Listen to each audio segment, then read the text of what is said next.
I'm literally in love every day. Like That's it's true. another level of love, and I look at them and I'm proud of them, and I just love them, and I think they're cute, and I think they're naughty, and I They think are. they're little shits, and I think they're also the best behaved kids sometimes. And it's just, they feel like if they work with me or with us, that we have That's it.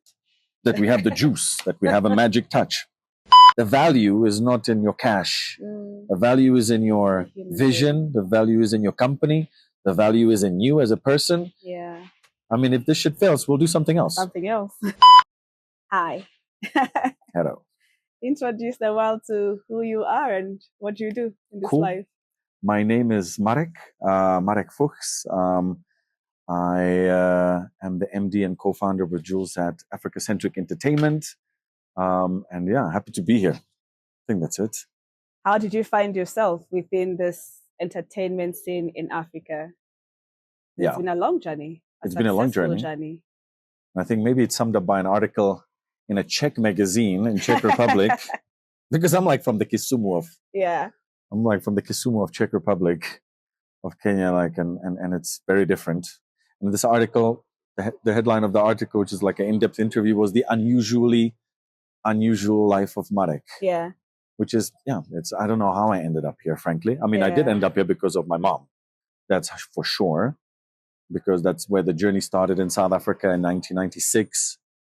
Then obviously I left Africa. I left South Africa to study in the States. But then I found myself back here, and I found myself, instead of going to South Africa, I found myself in Kenya.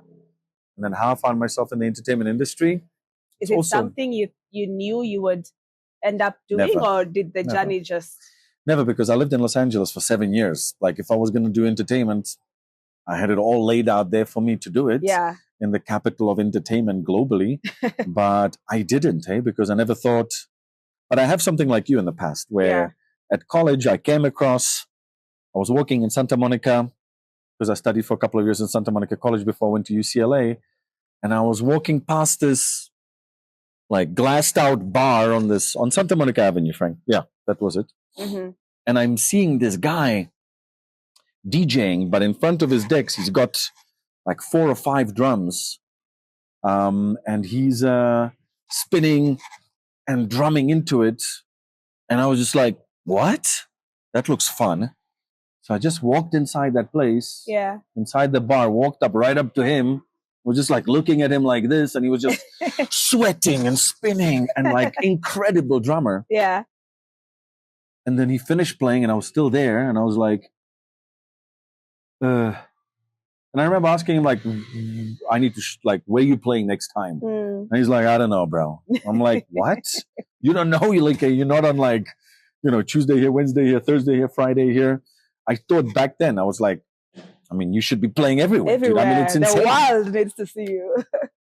Eric Jag. Yeah. That was his name. And that night we just were like, then I'm going to make sure you play somewhere. Like that was just it. That's my first talent. It's my first talent engagement, I think. My first or second, my first, I think. That was the first. I'm thinking about a second one, but it wasn't a musician. It was a painter. Yeah. Funny story there as well. But yeah, so then with Eric, I just made business cards. I worked just some basic stuff. How old reached were you out then? to, I've been 20, 21. Yeah. Something like that. And yeah, just worked with him for a little bit. He turned out to be a Brazilian American from Detroit, and he had this crazy track that he really did, like, Detroit, I love this city. And then like, dude, it was insane. It was just a couple of months that I did it with him. Yeah. I don't think he was that driven, maybe. And I was very driven in those kinds of situations. I was just like, dude, we have to do this. With the painter, similar years, he came to, it was a kind of well-known painter from Czech Republic, came to do an exhibition at the Czech embassy in Los Angeles for 2 weeks. And we really clicked. He was like 20 years older than me. I was 20. He was in his mid-40s or something like that. And he was a true bohemian. And after 2 weeks of like getting to know each other, I was like, bro, you should stay. Like, honestly, like, we had so much fun. And he looked at me, I was like, okay. And he stayed. He stayed. So I started working with him and representing him, and we did some really fun, cool projects around his art for a year, and yeah, we're still really great friends to this day. He's one of those guys that's got like 4 kids with 6.5 wives. I don't even know how the math works. It's like one of those Quincy Jones models, but like a true painter. Like, yeah. So those are the kind of things. And then when I came here and growing up as well, my mom was my dad is an artist in terms of like a visual artist. I mean, he draws incredibly, and he's always been really good at that. He used to do like the ghetto, what you have over here, like in papers, like caricatures and stuff like that, and cartoons and stuff.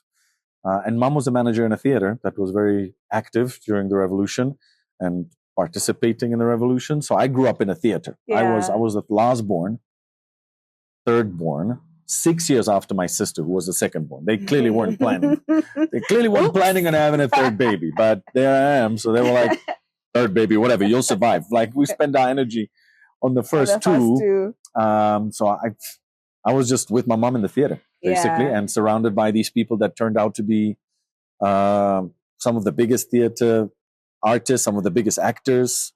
And these are people around my life that surround me, that I know them personally on that level. Yeah. So I was always growing up behind the scenes kind of a thing. So all of those things culminated that when I came to Kenya, I didn't do anything in LA about entertainment, apart from the few things that I mentioned. Yeah. It wasn't on my cards. And then when I came here and met Sauti randomly at an event. But it sounds similar, how you met Eric, how you met the painter, and then now how you met Sauti Soul, because I know the story sounds... They're very actually, you know what? They're very similar, because I never let starstruckness stop me from like being like, just clearly like, this is great. What are you doing? Like, you know, how do we take this to the next step? And that's actually across all those 3 things. Yeah. That's the common thread. You see, I told you I come into these things, and I realize in moments like this. That's it. And there's a lot of things in LA that actually allowed me to do that. I was never... Yeah, I think that makes a lot of sense. Tell us a little bit about like some of the highlights of you managing Sauti Soul, MTV Awards being one of them. Maybe touch up on that, kidogo. Yeah, that was an incredible journey. Look, I met these guys when I was 27. Bien just reminded me of that the other day. And I think it's like, for me, the way I'm growing up, a little bit of a rebellish, little bit of a, you know, like I would have loved to do something like that. I would have loved to manage a band and travel around the world, but I never thought of it. Yeah. Because I was like, whatever. I would see those things on MTV growing up or on TV and be like, that's cool. You know, Michael Jackson was like my idol. There was a lot of, I really looked up to a lot of this kind of stuff, but I just never thought I would do that. I just thought that, how? Not going to happen. And then meeting Sauti and having those 7 or 8 years with them, and how quickly we grew, because it just fit my personality. It was really something that I like a bit of chaos. I don't like structure too much. I feel like in moments, like when we brainstorm, for example, you see, I'm not really like, I've developed that muscle to like be able to, but my ideas come in moments that are not structured, you know, like I enjoy that. So I really enjoy that, because it was all over the place. We traveled everywhere. We won a bunch of awards that led all the way to a Grammy. The first one that was a really big one was the MTV European Music Award, which was really insane. I remember that phone call. I remember that day. I remember everything like it was yesterday in that regards. Then winning the MAMA, the African Music TV Awards as well, that we were nominated for a bunch of times and then eventually won it. Really a dream job when you're 27. Sure. Until 33. Then you start having kids. And then it's maybe not such a dream job anymore, you know, but you appreciate it. It's made you who you are. And it allowed me to do what we do today. But you slowly start growing up and you have kids. But it was perfect prior to kids. Like it was perfect prior to like settling down and starting a business, and you know, because you could have really enjoyed yourself. It was definitely one of my best years of my life, and I wouldn't have done it with anybody else. And Yeah. Definitely go storos for days. You know, one of the questions about like what's something people don't know that would surprise them. My answer for you to that would be the world doesn't know how great of a dad you are. And I think that that's one of the biggest things about you that I admire. This guy is a great dad. Truly. You know what? Truly. Because we asked me that question before, Yeah. and this is why me and you are doing this together. Because literally, I was like, that question is gonna come. What am I gonna tell people? I was gonna say, like, I was thinking, you know what? I love food more than I love music. First of all, I mean, like, I don't want to shock people too much, but like, trust and believe. Food. Yeah. You wake me up at 4 a.m. What do you want to do with your life? I'll be like, I want to do food, but I love music. I love theater. I love visual arts, anything. And I find food being part of the entertainment thing. But the reason why we're doing this together is because I was like, you know what? I'm going to say that many people might not know is that I just love being a dad. Yeah, you're right. Yeah. It's so funny that you answered that question before me. And that's true. I love being a dad. Yeah. My dad was a great dad to me. I'm not coming from a place where that was the other way around. So now I want to make it up and I want to change. My dad was and continues to be, thank God, a great dad to me, Yeah. you know. And my mom, she's always been the pusher. So being a parent, I looked forward to it the most. And being blessed with these two boys so far has been I'm literally in love every day. Like That's it's true. another level of love, and I look at them and I'm proud of them, and I just love them, and I think they're cute, and I think they're naughty, and I think they're little shits, and I think they're also the best behaved kids sometimes, and it's just all over the place. But I like that chaos. I just love I love problems. Yeah. So all that put together. Yeah. Let's talk about Ace. What is it that you had in mind when you said, let's put this thing called Ace together? What was the vision? Where was your mind at that time? You're so much better at this than I am. You're not even looking at the questions. You've internalized them. Wow. Sawa. What it did is there's multiple things. Look, those years with Saudi obviously created that. And then I saw the opportunity. I saw the need for something like this. Thought it was a great job as well. You know, I thought it was a great industry to be in. It's fun. It allows my friends to have fun. It's challenging. It's not easy. There's no right or wrong in this business as well, generally, which is kind of interesting too, because it allows you to just constantly evolve your ideas and your thoughts and stuff. But most importantly, after we worked together at Ace and at Saudi Soul Entertainment and created that structure, and we saw what it takes to create a team and what impact it can have. And then people coming to us and seeing that and being like, work with me, work with us, do this for us.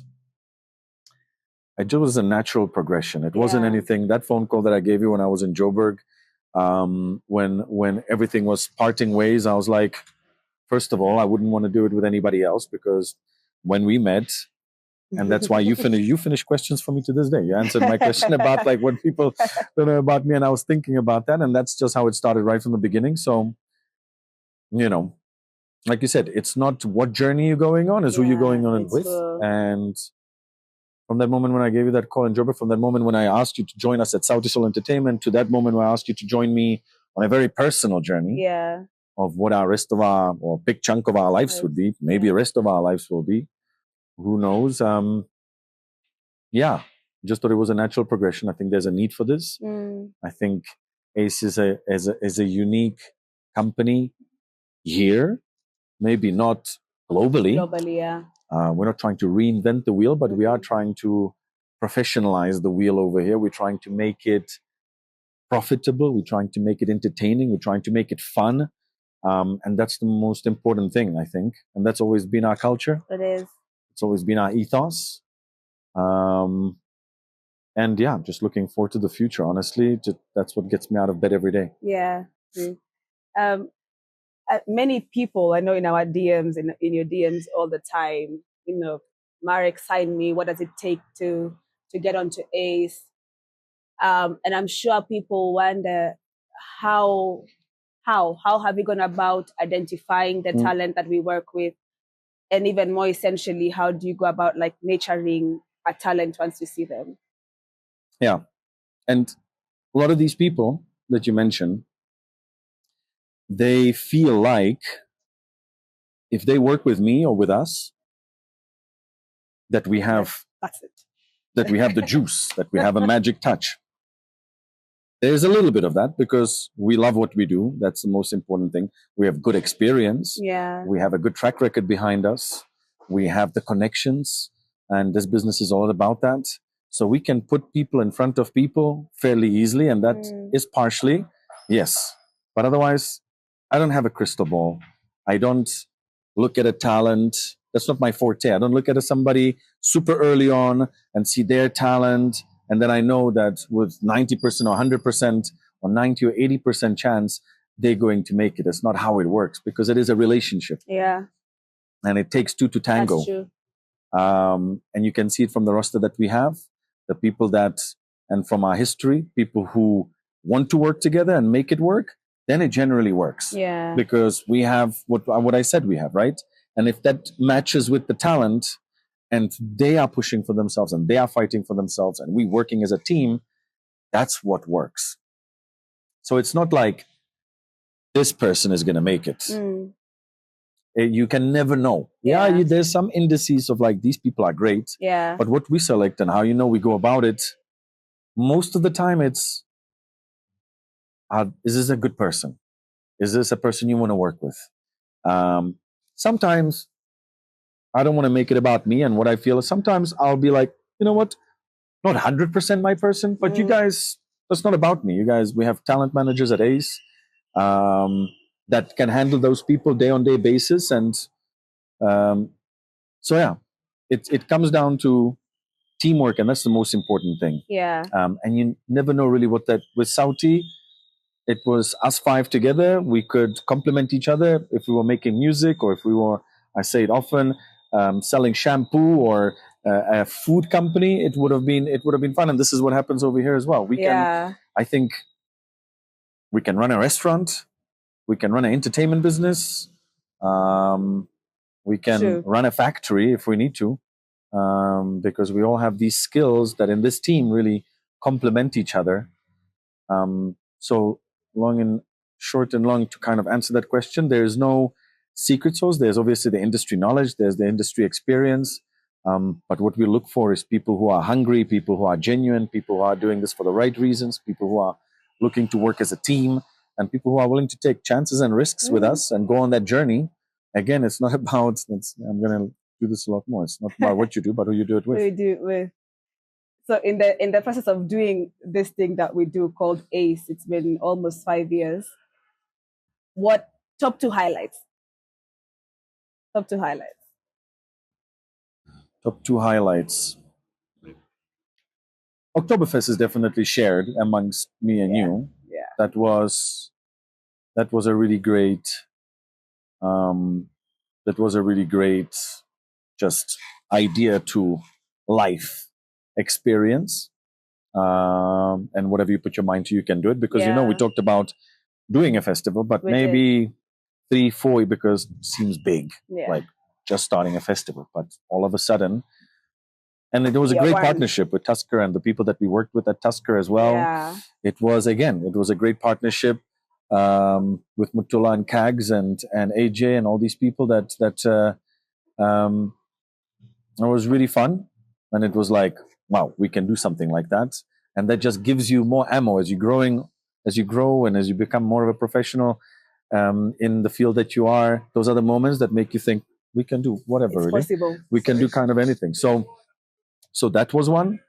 I do agree that the people that we've signed and that we've worked with, some of our signing sprees and some of our moments when we're signing talent, those are kind of proud moments as well, because that was the vision. And I appreciate and I'm thankful for working with these people too. Like we said, we don't have a blueprint. True. It's different for everywhere where you are. It's different for every talent that you work with. But working with the talent that trust us and vice versa, I share with you exactly the same thing, the team, because we both have built this together, and it's a pleasure and a great relief as well to just be able to It is. trust, It is. trust the people that you work with, enjoy working with the people that you work with, having a healthy balance between friendship and professional relationship, which I think is working really well here. It is. And I think that's the culture that we've implemented here. And we had that culture at South Soul Entertainment together as well. We could go down each other's throats. And like I said, if people sometimes thought like, wow, these guys are definitely breaking up, and then see us 30 minutes later having the best time of our life, like, because that's what it takes. That's what passion is. So having a healthy balance. Another favorite moment. Yeah, I think this is just, every day is pretty good. It's pretty good. It's challenging sometimes, but generally it's pretty good. Yeah. Paint the 5-year vision. Yeah. This is 5-year vision is Ace kind of looking like and being more of a live nation animal structure where there's talent managers growing that side of the business, entertainment lawyers, talent managers. That's what this industry needs. Being able to finance this. There's not a lot of money for entertainment. A lot of people don't trust to invest into entertainment because it is a little bit volatile, but that's why we're doing what we're doing, right? We're trying to stabilize it. Yeah. Like we've been able to function for the last 5 years, which is nothing in the spec of what we need to, but 5 years representing talent, doing events, being consistent, having an office, being able to have lawyers and accountants and the SEALs on board, make sure everybody gets a salary, make sure that we can continue this. And that is already in itself in this industry. And if you look historically, a success model. And we need to keep that up. We need that consistency. So, that part of the business needs to be there. There needs to be finances. There needs to be the entertainment lawyers. There need to be the talent managers. There needs to be the talent that is there incredibly, but having the right and steady relationships. Live Nation Model-esque as well in terms of entertainment, be the biggest events company in this part of the world. Biggest festivals, great experiences, from the intimate ones all the way to the 50, 60, 100,000 packs ones with multiple stages, just Disneyland of entertainment. And that's how we conceptualized Oktoberfest, just Disneyland of beer, give people those experiences. So on the event side, on the finance side, on the talent side, on the industry side, that's where I see it in the next 5 to 10 years. And these things take time. And I'm happy to go on that journey. If it takes 10 years, if it takes 20 years, sawa, because, I wouldn't want to do anything else. Yeah. And because the space we're in is not the most stable. It's a bit volatile. It's up and down. It's unpredictable. And we can't avoid the money conversation, right? Yeah. So how do you then balance, first of all, having a business, having a family, your personal finances, all in this industry called entertainment? How do you go about that? Yeah. That's probably the toughest thing, I guess. Yeah.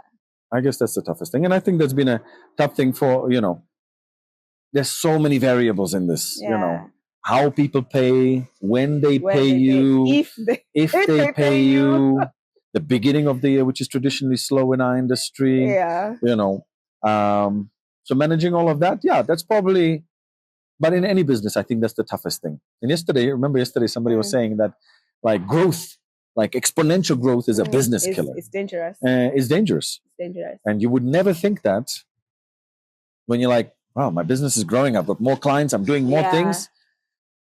That's when you need to be extra careful. And that person yesterday, when we were speaking to them, said as well, like, slow and steady, calculated growth is the best. Some people think exponential growth is the best, but that's true. Many companies and many businesses, that's when they die. Yeah. Funny enough, it's like contrary to popular thought, right?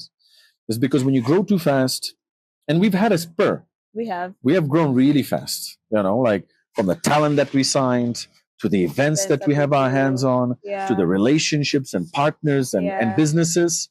And when that goes really fast, I think there's two things. There's a mental thing that you need to be careful. Like, so, the growth spurs, we've had one, right? ACE, entertainment, talent, events, and now sports, ACEs.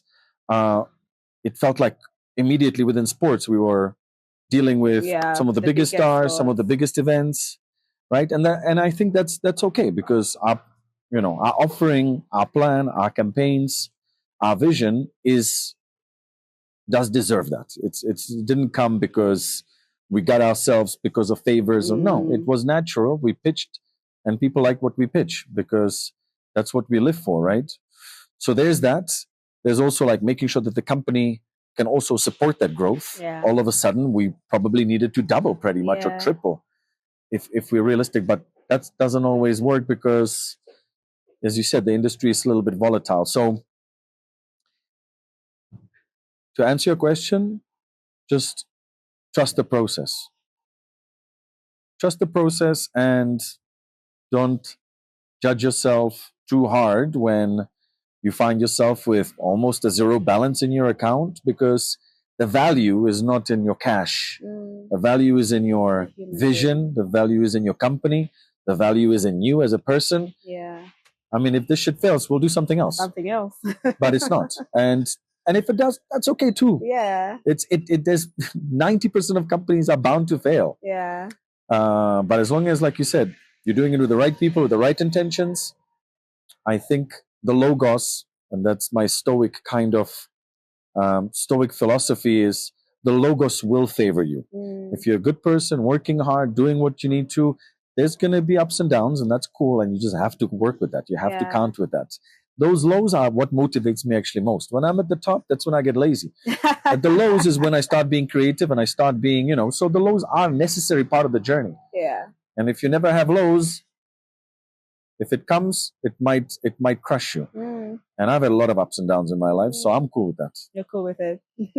I have to refer now because I want to make sure I didn't miss any question. I would like to know.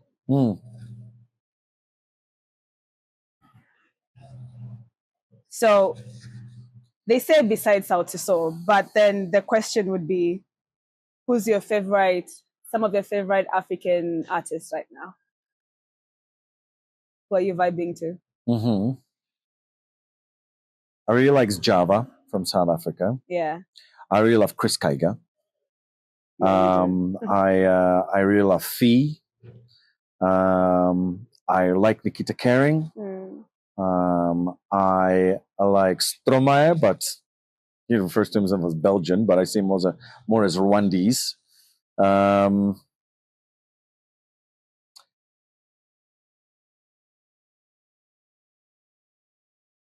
I love Thames. Yeah. I love Thames too. Maybe we should book her. Yeah. Yeah. We should.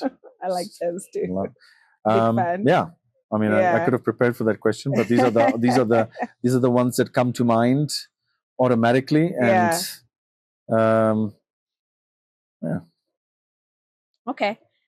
This one we had discussed slightly, but who or what inspires you the most in your daily life and your career? Yeah. Yeah. We share the same thing, huh? Yeah. It's first mom, second dad. And dad is only second because that's where I get the fun from and stuff like that. But it's not always about fun, but mom has got that perfect balance, I think, that I've always looked up to. And it's changed over the years. As a kid, I wouldn't appreciate her frugality so much. I wouldn't appreciate her humbleness so much. I wouldn't appreciate her work ethic so much because I felt like, I wouldn't appreciate her pushing me so much as a kid. Like when I came home and I was like, I want this. She's like, that's great. What are you planning next? I'm like, what? Hold on. I wouldn't appreciate those things much. But as you grow older, I've learned to appreciate it because that's what it takes. There's a certain sacrifice. It's not always fun and games, and it shouldn't always be just fun and games. You need to be fiscally responsible. You need to be frugal. You need to be humble. You need to be a hard worker, and you need to be honest. All of those things she taught me.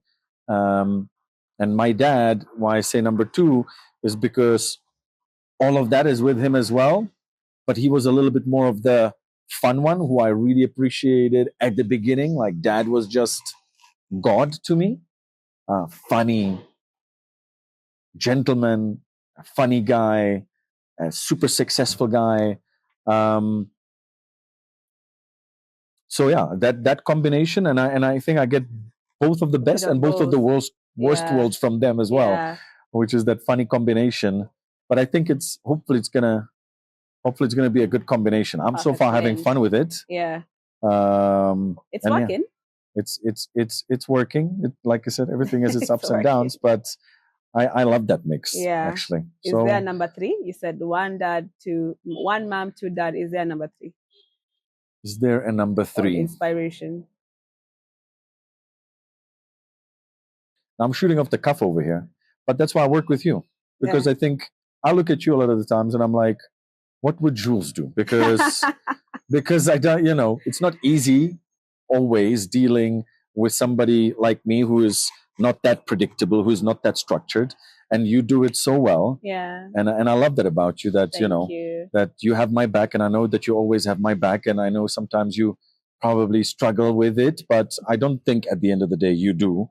But there's moments, and I look up to your just consistency and your leadership, and I learn a lot from you from that. Yeah, I think the reason why our partnership works, it's one of those classic different, what do they say, opposites attract, Like yin yang. Yeah, like yin yang. Yeah, I think that's it one is. of the Because I know when strongest things we when have. I'm letting you down, you're holding me up, and vice versa. Yeah. Yeah. Yeah. Okay. Yeah. Perfect. Let me read this one word for word. When people look back at your career, what do you hope they'll remember you for? Or maybe let me change it. When they look back at your life, what Yeah. do you hope they'll remember you for? And it's a similar question, actually, because Yeah. I haven't separated my career from my life. I made my career fit my life. I feel like if eventually it found me, I wasn't looking. I didn't know, and I should have known. And I thought, okay, I'm just gonna. Even in business, what I was doing before, it wasn't CSR, it was CSV, creating shared value. It was always something that I want to do with people, for the benefit of the community, for the benefit of people. That always motivated me. I never wanted to get into business where I buy something in China, Yeah. I ship it here, I put a margin on it, and I sell it. I'm good with numbers. I could have gone into private equity, I could have done into finance, and I could have probably been making a lot more money. But that's just not who I am. It wouldn't motivate me every day, and I feel like I'd separate my work life from my personal life. And I find this is the perfect combination, because before this, I would go to festivals, I would go out, I would follow artists, I would go to exhibitions, and there I would spend money. Now I'm doing the same thing, but I'm making money. So it's a perfect mix. Yeah. So how I would want people to look at is, really, I'm from the equivalent of Kisumu in Czech Republic, which is a landlocked Central European country that has almost zero diversity. It's a pretty white country. Yeah. With a few influences, but we're just 10 million people, and we're good people. And that's where the concept bohemian, because I come from the like there's the bohemian side of Czechoslovakia, which is like more kind of like a fun music, winemaking region and stuff like that. So maybe there's that, and that growing up the way I did as well is just what I want people to do is to believe that they can do whatever they want to do. Like, what are the chances that I would come from that background, and I would end up managing one of Africa's biggest bands, and then doing what we do together? What are the chances? Really, what are the chances? Not. And you can really do whatever you want to do. So just risk it for the biscuit. Do whatever. Do, and I would ideally find something that fits with you, because I don't feel like I'm working, and that's why I can give this 18 hours a day if I need to. I can give it 3 days in a row without sleeping, because I'm having fun while I'm doing what I'm doing. And even though it's not always fun, it never feels like, and it's okay when it feels like work. Let's not lie to each other. It feels like work oftentimes, but if it's something that you enjoy doing, you're willing to put in the time and do the work. Yeah. So that's what I would want people to look at and be just like, And I think we spoke about Henry earlier as well. And he at one of his had his best man speech with me. He says he always seem to bite more than you can chew, and do that. Like it's fine. Just go for it, and the logos hopefully will favor you. Yeah. And things will go well. Go well. When you're in UCLA, going to university, and just did you have growing up? What did you want to be or to become? What did you want to do? I knew I wanted to go into business. Yeah. Because I was always entrepreneurial, and I felt like that freedom was a key element in my life. The freedom to create, the freedom to jump on any project, the freedom to be my own boss and work with the people that I want to work with. Yeah. But at UCLA, I studied international relations because I do love my mom's career. She wasn't a career diplomat, not a person who went to diplomatic school. Because it is pre-revolution. She was in theater. She was behind the effort to create the revolution in our country and to become democratic again. And because of that work, she was appointed ambassador by the president, who she was working closely with, who was a playwright in that theater. And he became the president because it was intellectuals, it was students, it was artists that led that revolution. So I really loved how she wasn't a political appointee. She was there based on her merit. Yeah. And she still said, we're a small country. When I asked her, like, who's going to listen to us? And I'm like, who knows Czech Republic even? And she said, listen, it's not about that. Yes, we're never going to sit at the big tables and have the big money. We're not one of those big nations. But culture is what connects all of us. And those are the bases, actually. I oftentimes think, like, how did I end up here? But I ended up here, obviously, for obvious reasons. By design, yeah. Actually, that journey was kind of preset for me because of these kind of moments. So it's culture that connects all of us. So that's where we play a role. That's where we are on the world stage. If it's the culture around our beer, if it's the culture around our filmmaking, if it's the culture around our, probably not music, but there's many things that put us there. So I love that. I'd love to eventually do that. Yeah. I would maybe eventually love to be a cultural attaché for the European Union, because there I can be, because I'm a European Union citizen still, and be the person who connects these worlds a lot more, because I've been connecting them and people love it, and it's a lot of fun, and from both sides, going both ways, it's a really fun thing. So maybe when I'm 60, in 20 years' time, because I'm turning 40 this year, maybe when I'm 60, maybe I'd love to do that. And it's a great retirement package as well. So So you have worked with many people in your life. If there's a person, dead or alive, through the ages that you would have liked to work with, or you would like to work with, who would that be? It's both people that I've met briefly, but met them. It's definitely Sir Richard Branson. I just love this man's spirit. I love, again, you can just, I really don't know enough about his background, how he was able to get there, but to start a cruise liner, to start a record label, to start an airline, to buy an island and make it accessible and give people these, I just feel like, that guy is really, really special. Pretty incredible story. And to this day, and he loves nature, and he stays fit to this day, and he takes risks, and he falls off bikes to this day, and he breaks bones to this day. It's like, I would like to be him. Yeah. And I would have loved to work with him.